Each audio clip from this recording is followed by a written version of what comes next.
Então, vamos para mais uma noite. Vamos lá. Deixa eu E, compartilhar. Luciane, está tudo bem, né? Graças a Deus. Graças a Deus. Então, vamos lá, gente. A Soraya comanda e nós vamos atrás, tá? Todo mundo participando, hein, gente? Por Vamos favor. lá. Bom, vamos lá. Vou começar a nossa leitura, então. Pobres e ricos. Sociedade Espírita de Lyon. Nota. Embora os espíritas de Lyon estejam divididos em vários grupos que se reúnem separadamente, nós os consideramos como formando uma única sociedade, que designamos sob o nome genérico de Sociedade Espírita de Lyon. As duas comunicações que se seguem foram recebidas em nossa presença. Então, vamos lá. O ciúme é o companheiro do orgulho e da inveja. Ele vos leva a desejar tudo quanto os outros possuem, sem perceberdes que, invejando sua posição, estareis pedindo que vos deem de presente uma víbora, que aquecereis em vosso seio. Sempre tendes inveja e ciúme dos ricos. Vossa ambição e vosso egoísmo vos levam a ter sede de ouro, do ouro alheio. Dizeis, se eu fosse rico, faria dos meus bens um uso bem diverso do que vejo fazer em fulano e cicrano. E sabeis se, tendo esse ouro, não fareis um uso ainda pior? A isto respondeis. Aquele que está ao abrigo das necessidades diárias da vida tem sofrimentos muito pequenos comparados com os meus. Que sabeis de tal coisa? Aprendei que o rico é apenas um intendente de Deus. Se ele fizer mau uso da sua fortuna, ser-lhe-ão pedidas contas severas. Essa fortuna que Deus lhe dá e da qual se aproveita na terra é a sua punição, a sua prova, a sua expiação. Quantos tormentos se causa o rico para conservar esse ouro a que tanto se apega? Quando chega a sua última hora, a hora de prestar contas, e compreende nessa suprema que lhe revela quase sempre toda a conduta que deveria ter tido, como treme, como tem medo, é que começa a compreender que falhou em sua missão, que foi um mandatário infiel e que suas contas vão ser vasculhadas. Ao contrário, os pobres trabalhadores que sofrem durante a vida toda, ligados à bigorna ou à charrua, veem chegar à morte esta libertação de todos os males com reconhecimento, sobretudo se suportaram a miséria com resignação e sem murmurar. Crede, meus amigos, se vos fosse dado ver o rude pelourinho ao qual a fortuna liga os ricos, vós que tendes bom coração, porque passastes por todas as peneiras da desgraça, diríeis com Cristo, quando vosso amor próprio fosse ferido pelo luxo dos opulentos da terra, perdoai-lhes, meu Deus, pois não sabem o que fazem. E adormecereis no vosso duro travesseiro, acrescentando, meu Deus, abençoai-me, e que vossa vontade seja feita. Então, vamos dar uma paradinha até aqui, nessa reflexão inicial aqui que esse Espírito nos traz, e sempre algo muito comum, né, da gente ouvir, né? Muita gente ainda tem essa ideia equivocada, né, de que o poder, a riqueza, né, o ouro, ele é a solução para todos os problemas, né? E então essa parece algo assim tão do cotidiano, né? Parece tão, mas a gente ainda observa muitas falas como essas, né? Quando alguém ganha um prêmio, né, na loteria, alguma coisa, todo mundo já pensa o que faria com aquele dinheiro, né? A gente tem essa tendência, nossa, se eu ganhasse, né, o que eu ia fazer? E as pessoas normalmente, nesse momento, elas se colocam como benfeitoras ali, né? Ah, se eu ganhasse, eu ia dar tanto para não sei quem. E quando isso se concretiza, a gente vê que a história não é bem assim, né? A prova mesmo ela é muito mais dura para quem tem, né? Todas as provas têm as suas peculiaridades, as suas aplicações. Mas a gente precisa compreender que aquela que nos foi dada é a nossa, é a que nos cabe, né? Ela vem na medida justa do que a gente precisa. Né? Então, tem gente que passa uma vida garantindo o seu pão de cada dia, tem uma vida confortável, mas é aquela vidinha que vai trabalhar a vida toda para ter o seu conforto, o seu lar. Tem gente que passa muita necessidade, e dentro dessas necessidades tem quem se revolta e tem quem assimila isso de uma maneira resignada, né? Que consegue compreender que essa passagem vai ser a libertação futura, e tem o rico que ele se apega àquilo, ele não consegue enxergar que aquilo é uma prova, né? Ele se acha ali validado, né? Ungido ali por ser diferente dos outros, né? Eu acho que é uma prova muito difícil, na verdade, e que passa a ideia equivocada de ser uma prova mais atenuada. Né? E eu acho que nós, espíritas, já temos condições de enxergar isso de uma outra maneira, mas é bastante comum a gente ainda se deparar com essa dificuldade, né, de compreensão. Vamos ver o que a Lucélia escreveu. A Lucélia colocou, Lembrando que vivemos numa sociedade de consumo, incentivando a todo momento que comprar bens materiais traz felicidade. Muito bem colocado, né, Lucélia? Temos mais na sociedade para ficarmos alerta. A gente está vivendo um momento de alerta, né? O consumo, que é o que move a sociedade atual, né? A sociedade desse capitalismo, que nós somos parte disso, né? Nós estamos dentro desse sistema hoje. Esse sistema, ele é o tempo todo a oferta é muito grande, né? Nós somos perseguidos, né? No Google, se você digita algum interesse, né, tem os logaritmos lá que vão conseguir identificar quais são as suas tendências, né? Prever o que você deseja e te trazer ali, né? Você às vezes pensa em algo e de repente aquilo se apresenta para você, né? Então, o tempo todo, hoje a gente vive numa. Eu acho que a prova é muito maior coletiva no momento, né? Não sei o que vocês pensam, mas é uma prova coletiva muito mais intensa, porque nós somos alimentados o tempo todo para fazer o contrário, né? Do que nós deveríamos, né? Que era desapegar da matéria, e nós somos estimulados a nos apegar a essa matéria, né? E eu acho que essa semana eu vi 2 exemplos assim que me chamaram muito a atenção. Aquele bilionário, o Bill Gates, né, ligado à tecnologia, ele dando uma declaração que ele vai começar a um movimento de doar a sua fortuna. Ele quer sair da lista dos mais ricos do mundo. É um projeto dele. Ele não quer isso para ele, porque eu acho que ele já enxergou outros valores, né? Aquilo lá eu achei que foi me chamou atenção na hora. Eu falei, pá, deixa eu ver aqui o que é que ele está pensando. Né? Ele entendeu que ele tem um compromisso muito maior, né? E ele já está começando o seu movimento. Né? E a gente vê, por outro lado, situações em que essa condição de consumo vem afetando, né, e criando um certo desespero aí, né? Porque muitas parece que tem se percebido o mercado de varejo, né? Muita coisa parada, o consumo diminuiu por conta da pandemia. E nós estamos num momento aí de, né, o que é que vai ser esse futuro, né? Será que o que nos atrai é a riqueza ainda?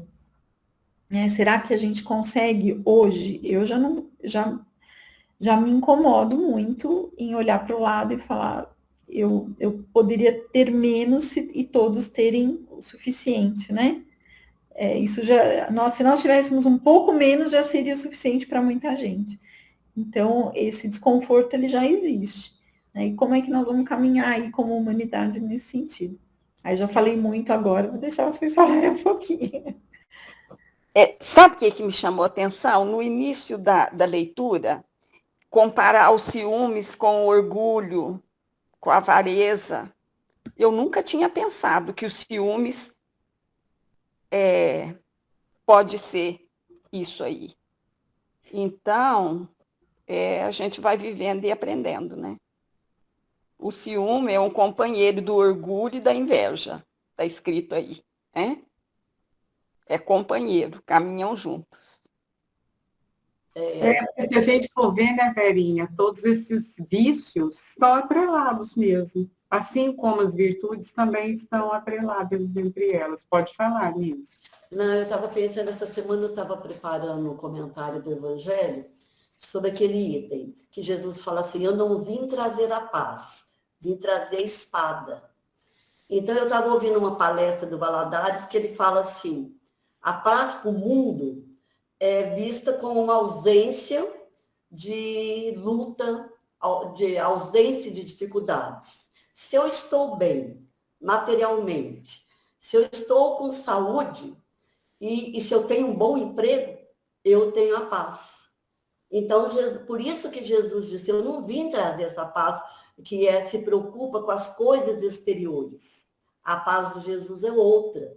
É a paz, por isso que quando ele fala, eu vim trazer a luta, a espada simbolizando luta, vivência, a busca dos bens interiores. Porque como vocês estavam falando agora, nós espíritas principalmente, temos que partir para aí. Já deveria ter partido. Eu e a Marleninha, né, Marleninha, que já estamos nas viradas aí, ó. Então, a gente teria que já estar pensando nisso há muito mais tempo. Talvez nós não vamos conseguir essa paz interior de um São Francisco de Assis, do Chico Xavier, mas nós temos que já começar a adquirir essa paz interior, nos movimentar mais, em buscar nos conhecer melhor e aplicar melhor o que temos. Porque eu penso muito igual a Soraya, eu tenho pensado muito nisso. Quando eu estou na minha casa, assim, que meus filhos casaram, e eu fiquei nessa casa grande, eu falo assim, gente, por que eu não moro numa casa menor? Eu poderia ter, sei lá, ter menos coisa, porque começa até a dar trabalho, né, Marleninha? Porque se nós ficamos sem alguém que ajuda, às vezes nem dá conta. Então, eu já começo a me cobrar mesmo também de menos aquisição, sabe? Aquisição mesmo eu nunca pensei, porque eu falo assim para meus filhos, o que eu pude deixar para vocês é o estudo. Vocês quiserem, eu sacrifiquei, vocês fizeram o que quiserem, na escola, quem quis, agora minha filha quis faculdade, meu filho não quis, não fez. Então, mas eu dei isso. Eu não tenho assim, de deixar isso, deixar a casa, isso nunca preocupei. Mas eu preocupo, sim, com os bens materiais ainda. Claro que eu preocupo, todo mundo preocupa. Então, eu pensando nisso, quando eu estava preparando o Evangelho, eu falei, gente do céu, e nós achamos, assim, ainda que nós temos uma paz relativa. Por quê? Paz relativa para nós é sinônimo de coisas exteriores, não é? Então, eu tenho pensado muito, e nesse comentário eu estou pensando mais ainda agora. E modificar um pouco, né? A gente vive do medo, né? A gente Isso. não confia na providência divina, né? A gente é aquela fé que balança, né? Porque a fé é menor que um grão de mostarda, né? Nem do tamanho do grão, bem menor. Porque ele fala, a cada mal basta o seu dia. A cada dia basta o seu mal. Eu lembrei na hora. A cada dia basta o seu mal. O amanhã não chegou. O ontem já passou. Vivo hoje. Mas que jeito que nós estamos vivendo hoje? Nós queremos viver o amanhã, o depois. Quando eu desencarnar, o que eu vou deixar para meus filhos? Como meus filhos vão viver? Então, nós estamos num caminho ainda espíritas e sem espiritismo. Não é? Eu tenho me cobrado muito, mas não estou melhorando, acho que não. Mas, Eunice, eu acho que a reflexão ela já existe, né? A gente vai devagarzinho, acho que melhorando em alguma coisa aqui e acolá, mas é um percurso, porque não é fácil, né? A gente, o medo de ter... Claro que ninguém, eu acho que não é para ser imprudente, né? Você tem que ter prudência na vida, não sair gastando tudo que ganha. Mas a gente tinha que ter uma confiança maior, que eu ainda sou bem medrosa, assim, né? Porque eu também penso muito no futuro, e que futuro eu moro sozinha, então eu fico pensando, nossa, eu tenho que... A gente pensa, não, eu, por exemplo, chegando de idade para você, se eu precisar de um cuidador, se eu não tiver... É isso, né? A gente pensa nessas coisas. Então, assim, mas é importante a gente também ter essa confiança, né? Isso. De que as coisas vão se encaixando e que você não vai passar nada que você não tem que passar, né? Então, é aquilo que... Mas é difícil, é um processo, né? Não é fácil. Mas eu acho que também ele fala aqui de algo que também... Aqui, tem gente que sofre, né, por isso, que é diferente, eu acho, que a gente já tem alguma reflexão, mas há quem sofra, né, pela ausência de tal recurso, há quem viva em razão de ter algo, né, eu acabo de ter uma coisa, eu vivo em razão da próxima etapa, né, do que é que eu vou ter lá na frente, né, eu compro um equipamento novo, eu quero o outro, né. E a gente sofre mais, não é pelo que a gente não tem, a gente sofre pelo que o outro tem e a gente fica pensando assim, nossa, ele tem tanto, e a gente não está fazendo falta para nós o que ele tem. O que você acabou de falar tem tudo a ver com o que a Vera falou e o que está escrito. Estava pensando nisso que a Vera falou. O sofrimento vem de observar o outro e falar, nossa, Isso. ele tem, eu não, né? E aí vem o ciúme, a inveja, o orgulho, né? É bem por aí mesmo. Deixa eu ver o que a Lucélia escreveu aqui, peraí. Uma tranquilidade financeira proporciona para as pessoas buscar a paz espiritual, a busca de bens materiais, é que traz a infelicidade, está certo? Peraí, deixa eu ver se eu entendi, Lu. A tranquilidade financeira proporciona para as pessoas buscar a paz espiritual. A busca de bens materiais é que traz infelicidade. É o excesso, né, Lu? Eu acho que é isso que você está mais ou menos tentando dizer aqui para a gente, que eu estou entendendo. Não é que todos precisam de uma... Se a gente pensasse hoje na humanidade, né? Aí é uma reflexão que eu faço. Nós deveríamos ter um sentido coletivo onde todos deveriam ter acesso ao mínimo, né, gente? O mínimo, né? Então, uma renda mínima, algo mínimo que te traga condições para, né? Condições para se desenvolver. As diferenças vão existir. Eu não acredito que... Eu acho que eu já li, inclusive, isso no Evangelho, né? Então, as diferenças, elas existem, mas você ter condições, né? Para buscar mais é algo que a gente deseja para todos. Eu acho que o sofrimento vem do que é além da sua necessidade, né? É aquilo que você não precisa. Aí que tá, eu acho que mora a infelicidade. Porque é um descontentamento permanente com aquilo que você tem. Você vive em descontentamento. E isso trava a sua evolução espiritual. Porque ao invés de você estar preocupado com o teu processo evolutivo, né? De trabalhar suas virtudes, você está pegado ali a algo que não vai te trazer nada, né?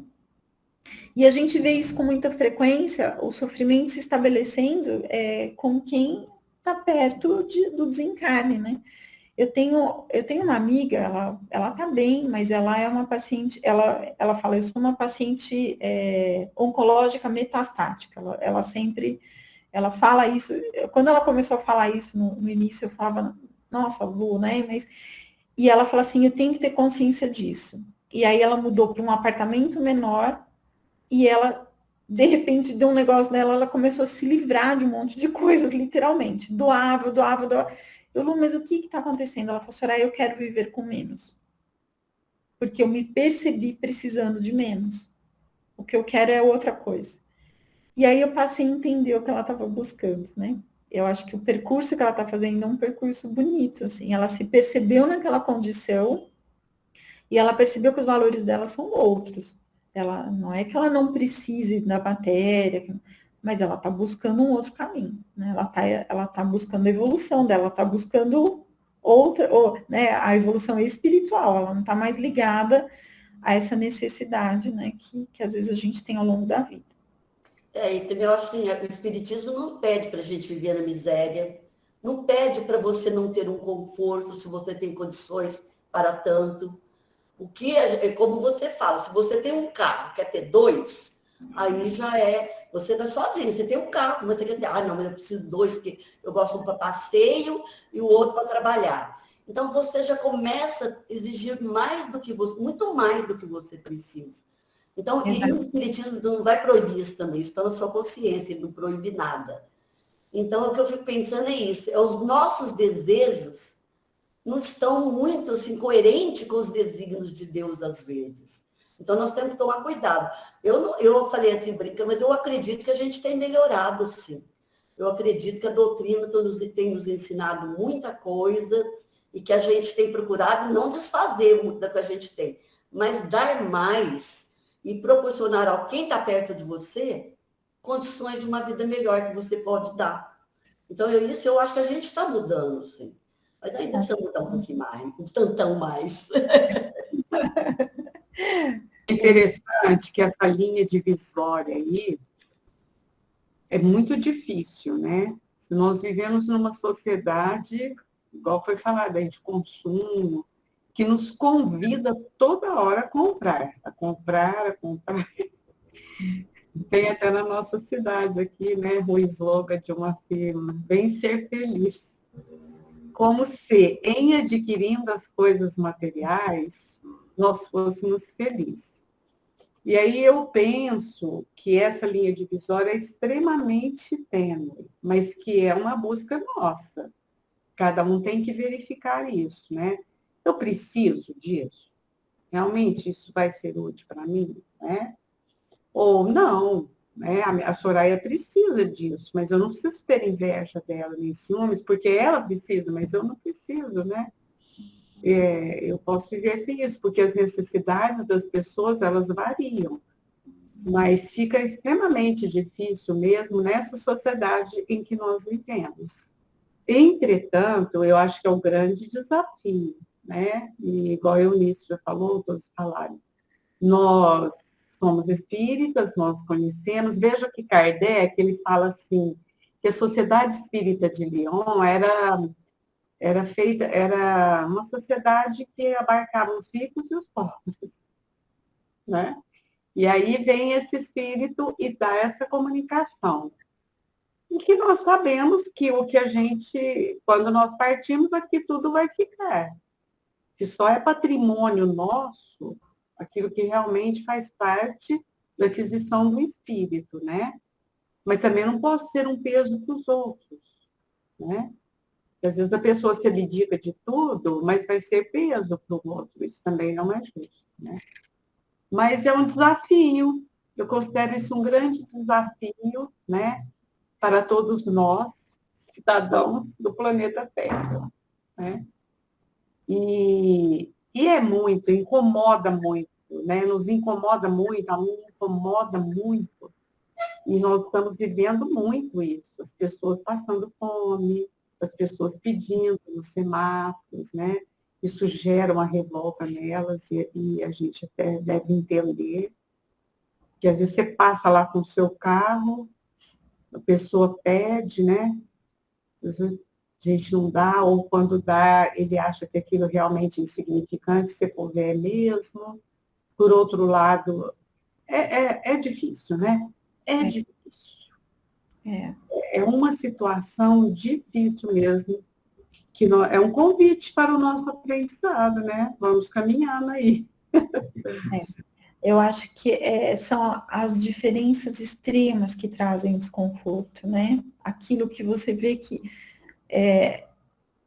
Uma vez eu ouvi uma pessoa dizer assim, e ele falou isso, e eu fiquei olhando, ele falava assim, eu tenho tanto dinheiro que eu poderia viver não sei quantas vidas, né? E eu fiquei olhando, assim... Então, assim, qual que é o sentido disso, né? Então, assim, qual que é a gente ter, sim, o conforto, a gente ter a segurança, fruto do trabalho. Acho que isso não né? É fruto de trabalho. Mas a gente está vivendo um tempo em que o trabalho, ele não tem um valor... o valor do trabalho, ele está muito inferior àquilo que ele gera de riqueza para outros, para poucos. E esse eu acho que é a grande crise, né, do momento, assim, como espíritas, a gente não pode olhar para isso e naturalizar isso. Isso não pode ser natural, né? Eu acho que a evolução da sociedade, eu até comentei com essa minha amiga, um pouco antes do nosso encontro aqui, eu falei, nossa, será que um dia nós vamos chegar a um momento, assim, de vivermos num mundo em que eu não vou precisar dar ajuda financeira para ninguém. E não é porque isso, por orgulho, nada, é porque essas pessoas vão ter todas as condições de buscar o seu sustento, porque essa divisão vai ser justa, porque todos vão... Eu não preciso me sentir, né, mais do que ele ou menos do que ele. Então, será que a gente vai chegar num nível em que todos vão ter acesso, né? Acho que sim. Quem sabe esse mundo de regeneração que a gente tanto almeja, né? É isso, Lu. Um mundo evoluído moralmente, né? Em que as pessoas tenham condições, né? As diferenças vão existir, mas as condições dignas, né? É isso que a gente deseja para todos. Lucélia, eu me lembrei aqui no Evangelho, no Livro dos Espíritos, quer dizer, Kardec faz uma pergunta e a resposta é: no mundo justo, numa sociedade justa, ninguém morre de fome.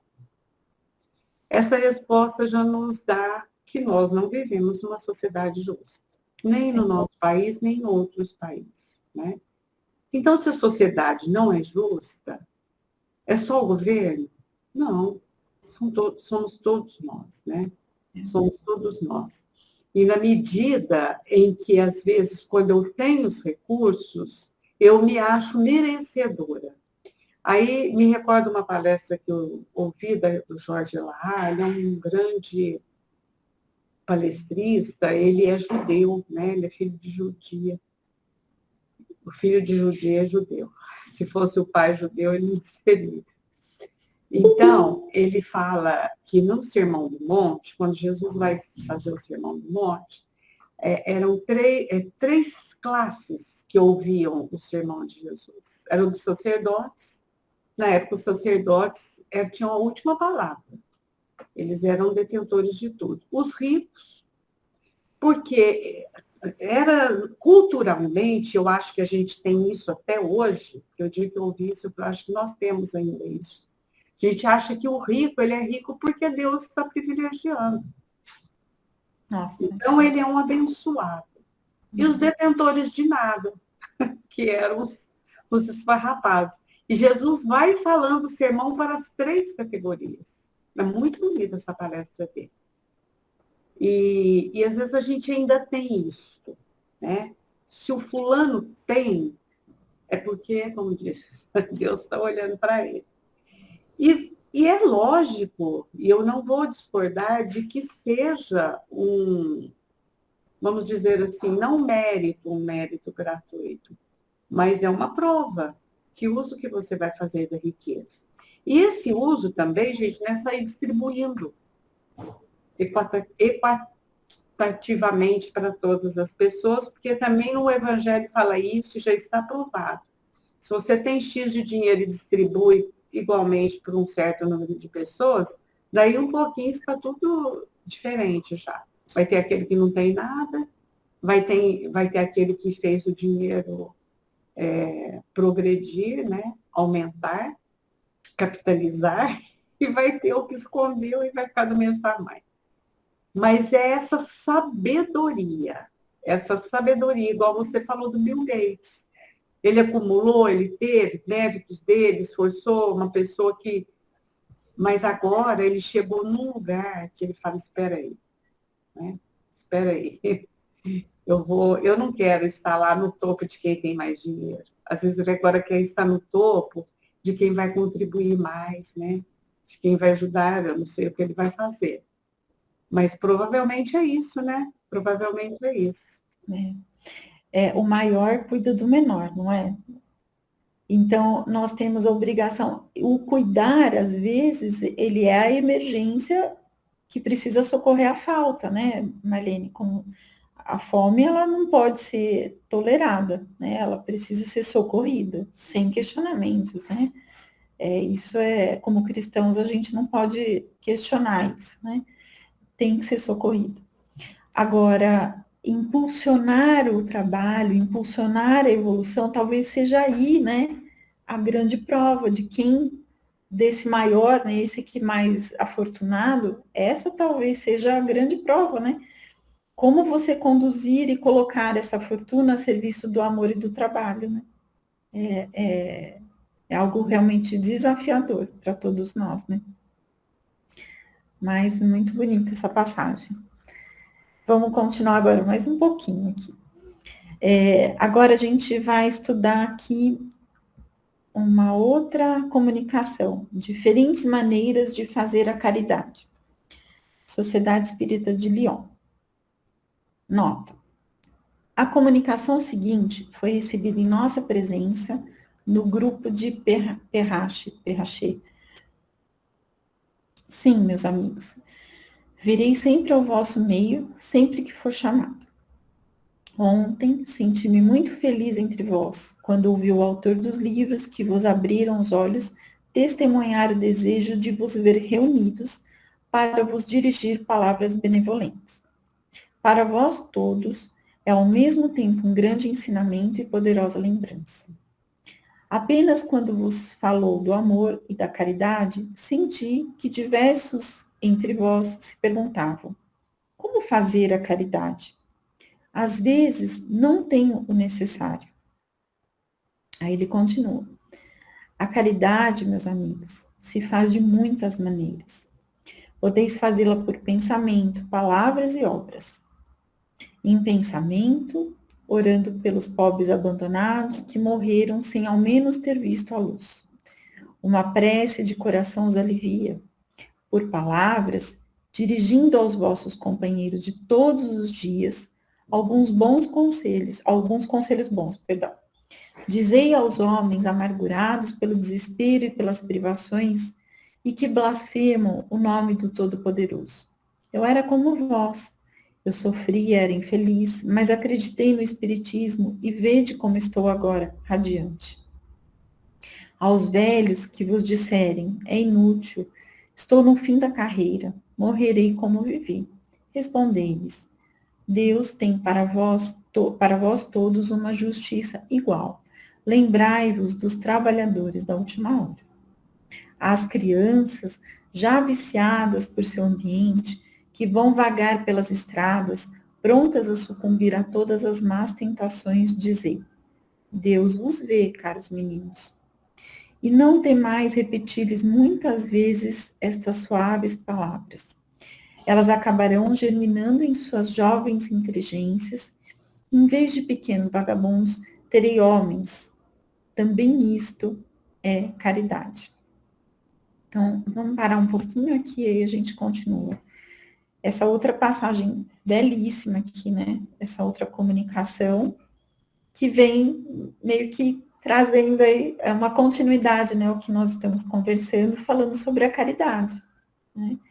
Então, a caridade que ainda passa uma ideia coletiva para o espírita, não, mas ela passa uma ideia de que ela é essencialmente material, né? E talvez essa seja a mais fácil, né? A mais difícil não é a material, a mais difícil é a caridade que a gente pode fazer por obras, por palavras, né? Por orações. Então, eu achei muito bonita essa passagem, porque até quem não tem nada tem o que oferecer, né? Até quem não tem materialmente nada a oferecer, tem o que oferecer, né? Então, eu acho isso muito, muito valioso e a gente não pode perder as oportunidades, né? Então, eu sempre, quando alguém pede para mim, ora por mim, né? A gente escuta muito isso. Eu passei a dar um valor muito grande a isso. E quando a pessoa me pede, eu realmente entendo aquilo como uma tarefa, eu tenho que fazer aquilo, porque eu sei o quanto aquilo é importante. Então, eu assumo aquilo como algo que eu quero fazer, né? Como uma tarefa realmente que me faz muito bem. Então, hoje eu entendo isso como algo muito sério. Então, quando alguém fala, ore por mim, eu efetivamente me envolvo com aquilo, né? Com aquele compromisso. Talvez a pessoa nem saiba, né? Mas não importa. É o meu compromisso com isso. Quando eu vejo, às vezes eu ficava muito Eu tinha muita vergonha, às vezes, de oferecer um passe à distância, por exemplo. E hoje eu vejo, né, especialmente por conta da pandemia, a gente pode fazer isso, né? Se nós estamos em condições, se a gente, né, a gente faz um preparo. Gente, isso não precisa nem sair de casa, né? Como é que você não faz isso, né? Como negar isso a alguém? Então, são coisas tão simples e que são tão importantes, né? A gente precisa, às vezes. Quantas vezes a gente não está bem e você liga para alguém e fala, ora por mim, né?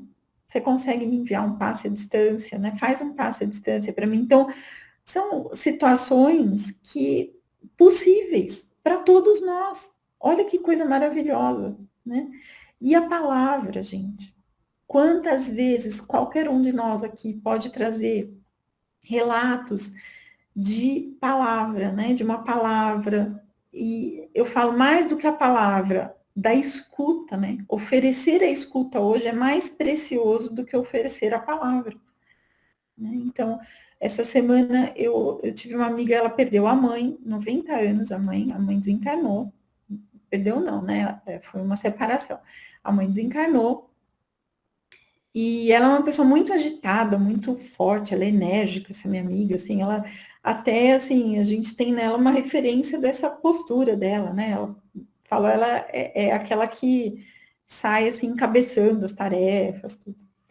E eu falei, eu vou ligar para ela, né, para saber como ela tá. E eu liguei e ela achou que eu liguei para pedir alguma coisa, para. Eu falei, não, eu liguei para saber de você, né? Eu só liguei para te ouvir. Não sei se você quer falar, mas eu tô ligando para te ouvir. E ela desabou num choro, assim, porque não está acostumada, né, a receber. E aí eu fiquei para escutar, sem ficar dizendo da minha experiência, é um exercício que eu tenho feito em muitas situações. Às vezes a pessoa precisa contar, ela queria me contar coisas da mãe, ela precisava falar aquilo, porque ela está elaborando ainda o luto dela, né, a separação. E eu falei, gente, como que aquilo foi importante, né? Eu estava achando que ela não ia gostar muito de eu estar ligando, porque ela é muito reservada, assim, nos seus sentimentos, e eu vi que ela precisava, e a gente precisa fazer essas entradas, assim, e dar a nossa boa palavra ao final, né? Trazer um conforto, né? E as pessoas esperam isso dos espíritas. Por incrível que possa parecer, eles são de religiões, ela é católica, mas a hora que ela ouve uma palavra, né, que a gente fala da continuidade da vida, como aquilo é esperado, gente. Eu acho que todos aqui devem ter relatos como esse, né, como aquilo traz um conforto, né. Eu não sou espírita, mas eu gosto de te ouvir. Eu gosto quando você me fala isso, porque me consola, né. Então, queria ouvir vocês um pouquinho agora. Então, eu gostaria de fazer um relato aqui. Eu tenho um cunhado, ele é maçom, uma pessoa boníssima, mas eles são católicos, ele é minha irmã. Mas sempre que ele vai dizer alguma coisa, alguma passagem sobre alguém, ele fala assim, Vera, porque o fulano é espírita, igual o espírita não existe. Vocês são diferenciados. Meu cunhado está sempre com essa fala para mim. Inclusive, agora ele está sendo empossado, ele vai ser não é mentor que fala lá, o que fica acima de todos na maçonaria, na loja que ele participa, sabe? Então, isso, assim, é um consolo tão grande para o meu coração. Venerável, né, Vera? Isso, ele respeita. Não, ele eu fala, digo assim, esse posto que ele vai ocupar se chama venerável. Venerável mesmo, ele agora é venerável, Além dele estar na frente, como na Santa Casa também. Ele tem vários cargos, sabe? Eu acho que essas falas só reforçam, né? Que o quão é importante a gente pensar nessa caridade que muitas vezes não recebe a palavra caridade, né? Mas é aquilo que se é, né? É por palavras, atitudes, pensamentos. A caridade feita pelo pensamento, um pensamento bom que você dirige a alguém necessitado, né? Uma vibração. Essa ninguém vai saber, nem precisa saber, né? É entre você e Deus. Então, achei muito bonito esse texto, esse reforço que a gente precisa sempre, né? Para que a gente não se esqueça de que todo mundo tem algo a oferecer, né?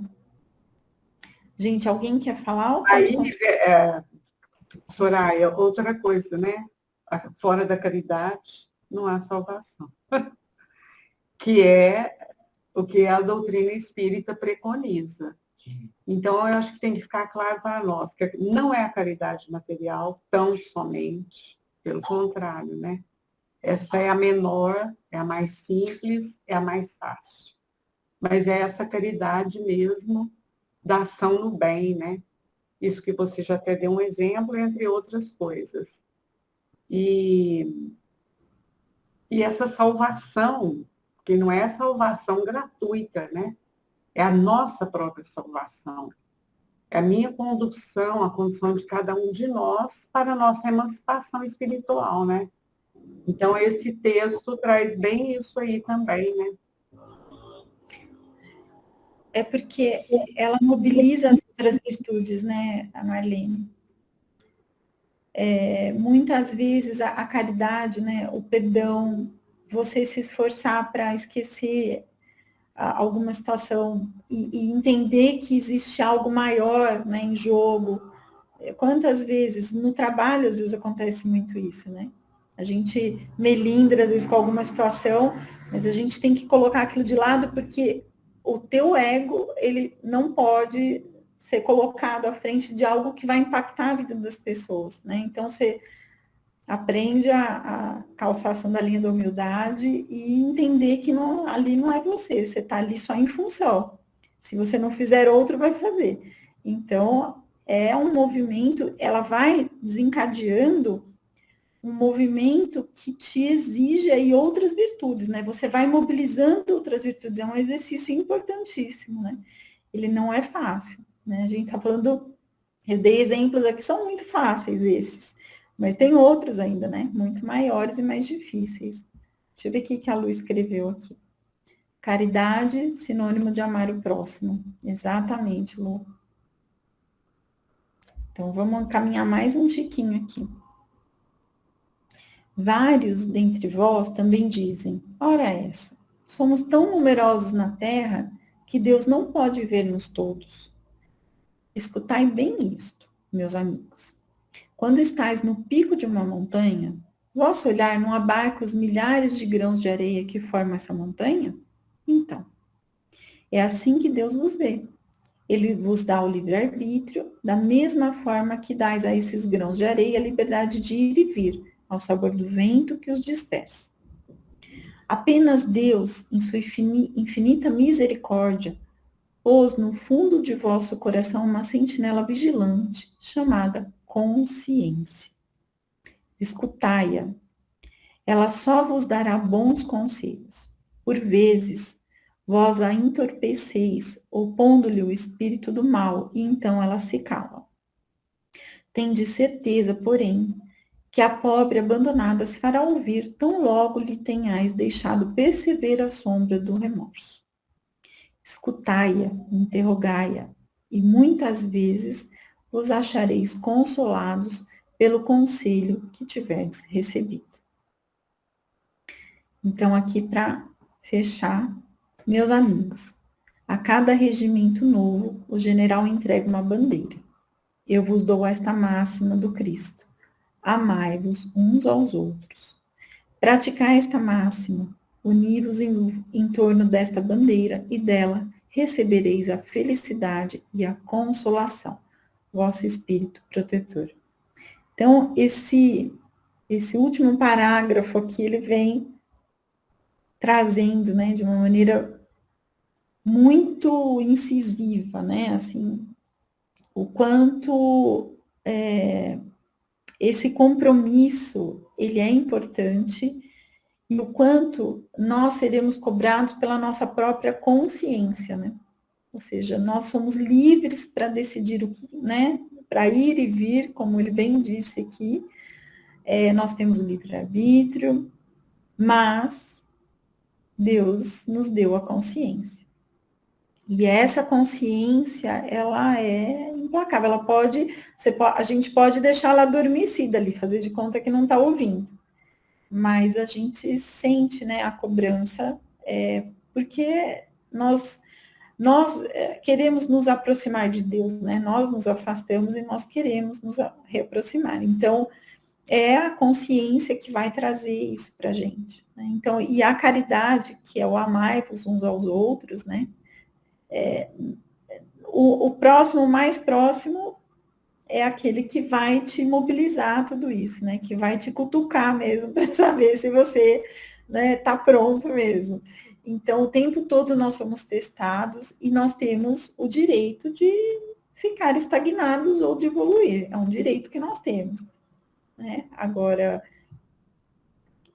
cada um vai buscar aí seus recursos. Então, essa máxima da caridade, ela mobiliza muitos recursos dentro de nós mesmos. Ela nos traz aí sempre desafios. Não há conforto, né? Enquanto estivermos aqui na Terra, essa passagem, ela não é uma passagem de momentos, né? Muito regulares aí de conforto. Nós somos o tempo todo ali provocados pelas situações para que o exercício permaneça, né? A gente só vai ficar bem se a gente tiver um exercício contínuo, né? É assim, quando a gente faz atividade física, né?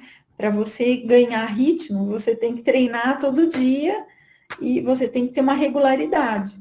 E com a caridade, a mesma coisa, a gente precisa aprender a ter essa regularidade. Como que é isso? Se observando, né? Se conectando, ouvindo a própria consciência. Então, é isso. Queria ouvir um pouquinho vocês. Hoje eu estou falando muito, gente.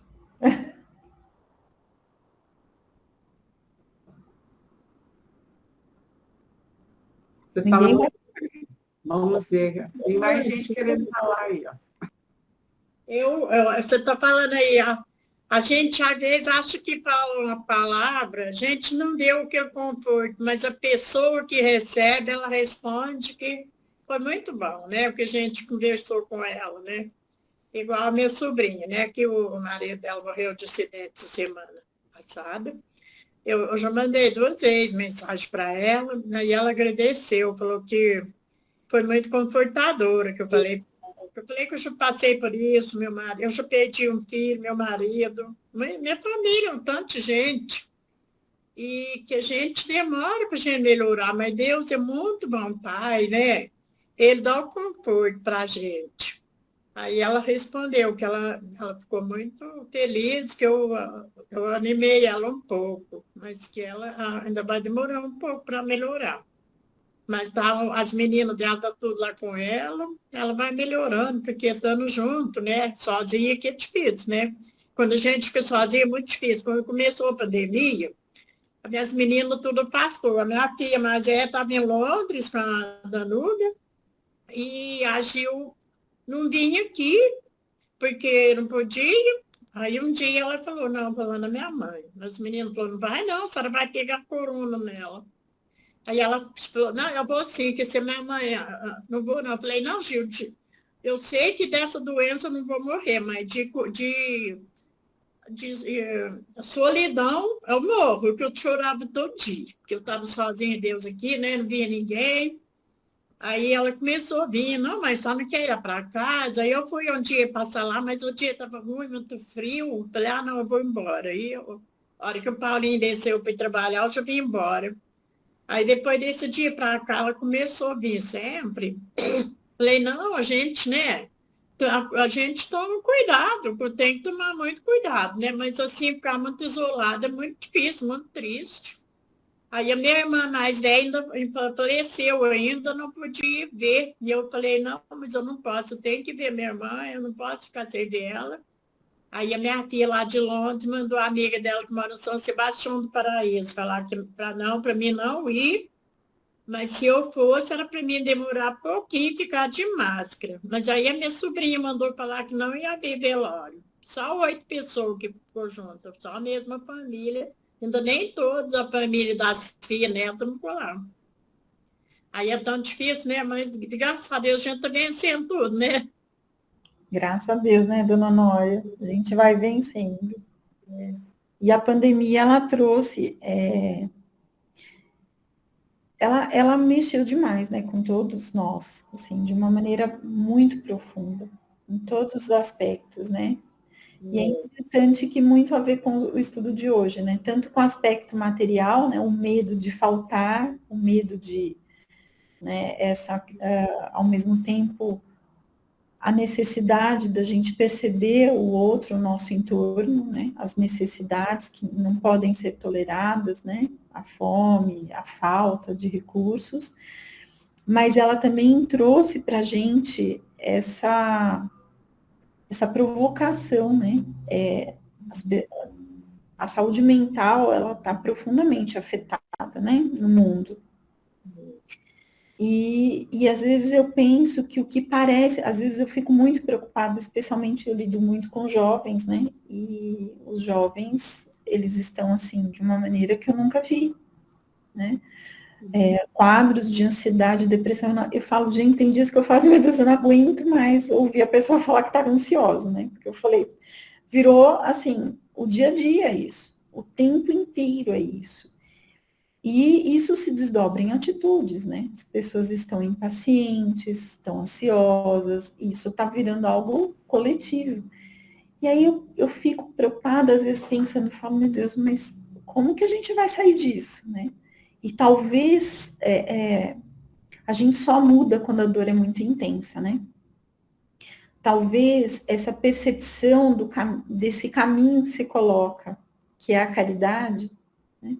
Talvez para que a gente se volte para a caridade, nessa essência que está sendo trazida, talvez a dor seja, essa dor coletiva, seja o que nós necessitamos, né? Então, talvez essa dor coletiva, essa busca, né, por algo que não vai ser a matéria que vai trazer para a gente, né? Que vai ser a caridade na sua essência, né? O amor ao próximo, é que vai realmente nos trazer esse caminho, né? E da mesma forma que eu tenho lido muito que a base da mente saudável é a bondade, né? Eu li um cientista falando, afirmando isso, né? Isso é cientificamente comprovado. Então, que são as virtudes, né? Ou seja, começa a se perceber que quando eu trabalho as virtudes, eu começo a dar sustentação para o meu viver, né? Eu começo a dar sentido para o meu viver. Então, quem sabe não é esse o momento, né, que nós estamos vivendo aí de tantos conflitos mundiais, de tanto excesso material e tanta falta, né, dessa essência, talvez seja essa necessidade de extremo, precisa chegar ao extremo dessa dor, essa dor coletiva, para que a gente possa caminhar juntos num novo rumo, né? Quem sabe seja isso. É o que nos dá um pouco mais de esperança, né? É isso, gente. Se alguém quiser complementar. Não, foi ótimo, está tudo muito bom. Esses são motivos mesmo que a gente tem que reflexionar bastante mesmo, né, Soraya? Nós estamos num momento propício de reflexão, não é? Essa pandemia nos trouxe isso. Com tantas coisas ruins, com tanta dor, com tanto sofrimento, e a gente aprendeu isso mesmo, lidar com a dor do outro, porque não podia fazer nada, você não podia ir ver, você não podia dar um abraço, até hoje não está podendo ainda direito, né? Então, você ficava presa e ficava... Eu, por exemplo, tive pessoas... Meu cunhado desencarnou e a minha sobrinha, por favor, não venha. Ela pediu para a gente não ir. Porque ela falou, não, você tem problema, o padrinho, nós somos padrinhos dela. O padrinho tem muito problema. Por favor, não venha. Ore da sua casa. Você vai me deixar muito mais feliz não vindo agora. Olha que situação, né? E a gente precisou passar por isso. Então, isso eu acho que fez a gente crescer um pouquinho. Eu acredito que todos nós crescemos um pouquinho. Porque você começou a sentir a dor do outro e não poder fazer nada. Não poder nem dar um abraço, um consolo, a não ser uma prece, uma mensagem, como a dona Honória falou, que é muito importante mesmo. E hoje eu vejo até umas coisas que eu achava bobinha, eu falava, ai, não aguento mais esse negócio de bom dia, boa tarde, eu te dava muitas... Depois eu comecei a pensar, gente, às vezes é tão importante um bom dia para uma pessoa e eu estou menosprezando isso, né? Então a gente precisa pensar mesmo que é um momento de reflexão, né, Soraya? Eu acredito. Nós precisamos mudar alguma coisa, isso aí é uma certeza. Nós precisamos melhorar, sim. E nós estamos indo para o caminho, com fé em Deus. Eu também acredito. Eu acredito muito.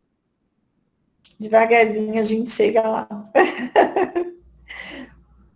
Mas, assim, me fechando mesmo, né? Cada um de nós temos que colocar em prática. Acho que a pandemia trouxe a oportunidade, né? Para quem enxergou, foi uma oportunidade, né? Da gente rever tantas coisas, né? E a gente tem que abraçar essa oportunidade, nós vivemos ela, né? Nós estamos aqui. E tentar transformar isso em algo bom, né? É uma luta de todos nós. Para a gente... Um espírita falando assim numa palestra, que se a pandemia não tivesse nos trazido nada, ela trouxe o desenvolvimento da empatia, da resiliência e da metanoia, que eu nem conhecia essa palavra. Então, eu acho que é mesmo, você começa a se colocar no lugar do outro, você é obrigada a mudar, a transformar, né? E ter um novo olhar, que essa tal metanoia é ter um novo olhar sobre as coisas, né? Então, eu acho que nós fomos obrigados a aprender muita coisa. Verdade. E nos fez crescer, eu tenho certeza. Eu acredito também. Gente, muito bom. Bom, se todo mundo estiver satisfeito, quer falar mais alguma coisa, encerramos? Então, tá Foi bom. ótimo, né, Soraya? Soraya, obrigada, viu? Gente, obrigada, viu? A semana que vem é o Mário. Eu não sei se eu vou conseguir participar semana que vem, mas aí vocês estão acompanhadíssimos, aí é o Mário que reassume. Gente, ó. Tchau, Um beijo. tchau. Beijo pra você.